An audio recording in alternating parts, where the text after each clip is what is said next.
Sure. So there are a lot of differences between the kidney transplant population and patients that are in clinical trials. In general, we often see that clinical trial patients are not fully representative of the population that the data are meant to be extracted to. But particularly with transplant recipients, they tend to have more severe forms of disease. So, for example, in our study, we looked at patients with diabetes.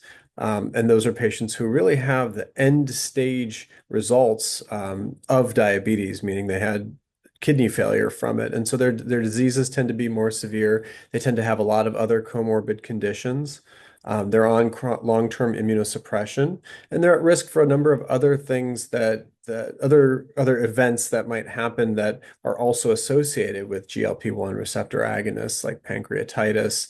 And so we don't really know for sure what the data look like in this population based on clinical trials that are currently out there.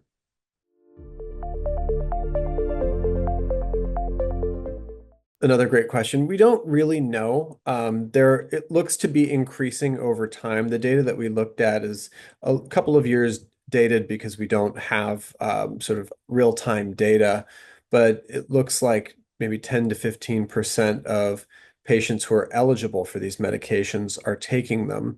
But I anticipate that as we get more experience with these medications in transplant populations, we have more data. I think people will be more comfortable when appropriate to use these medications.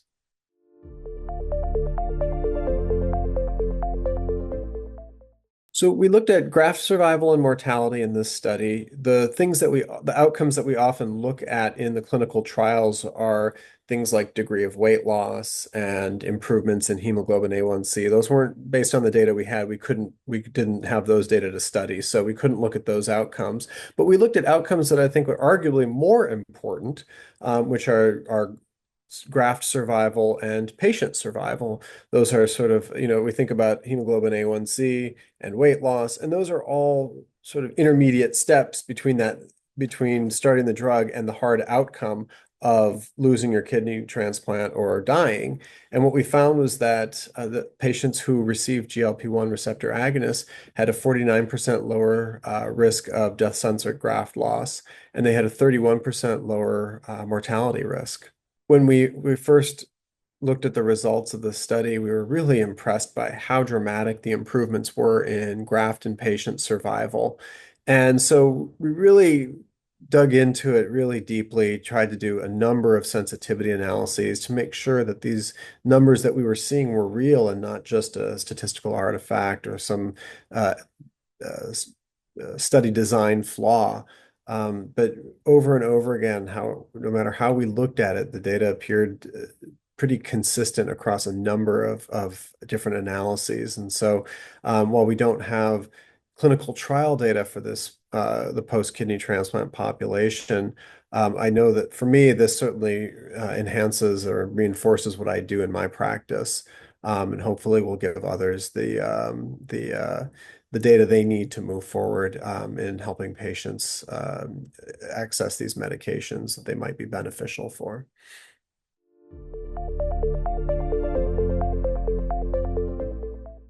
Sure. We found that patients who were started on these medications had a 49% higher likelihood of developing diabetic retinopathy. Again, I don't think this is terribly surprising, but I think it's really helpful information to know.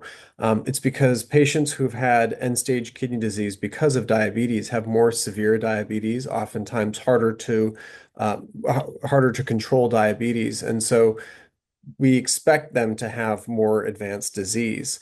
Um, I don't think that the development of diabetic retinopathy is a class effect of this drug. We see the precipitation of diabetic retinopathy in patients who are started on insulin. If they have poorly controlled diabetes that is corrected too quickly, we see that happen. And so I think that it's a statement of really about how effective these drugs are, and that we just have to be a little bit more careful when we use them.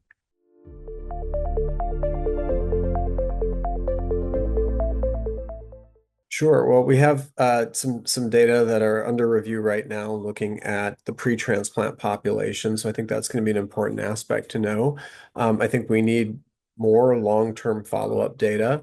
I don't think it does certainly doesn't hold me back in my practice of prescribing these medications for patients who've had a transplant because I feel that the results and the effects that we see clinically are pretty significant, and those benefits outweigh the risks. But I would like to understand mechanistically why these drugs work so well. It's not just weight loss. It's not just improvement of diabetes based on other studies that are out there, that these medications have some other effects. And I think understanding that better would be really helpful for our sort of greater understanding of how to help patients who have had a transplant and trying to improve their long-term graft survival and long-term survival. And it's a pretty important topic because 1 in 5 um, patients with diabetes who get a deceased donor kidney transplant will be dead in 5 years, and that number is 1 in 8 for patients who get a living donor kidney transplant. And so their long-term survival, really, we have a lot of work to do to try to make that better.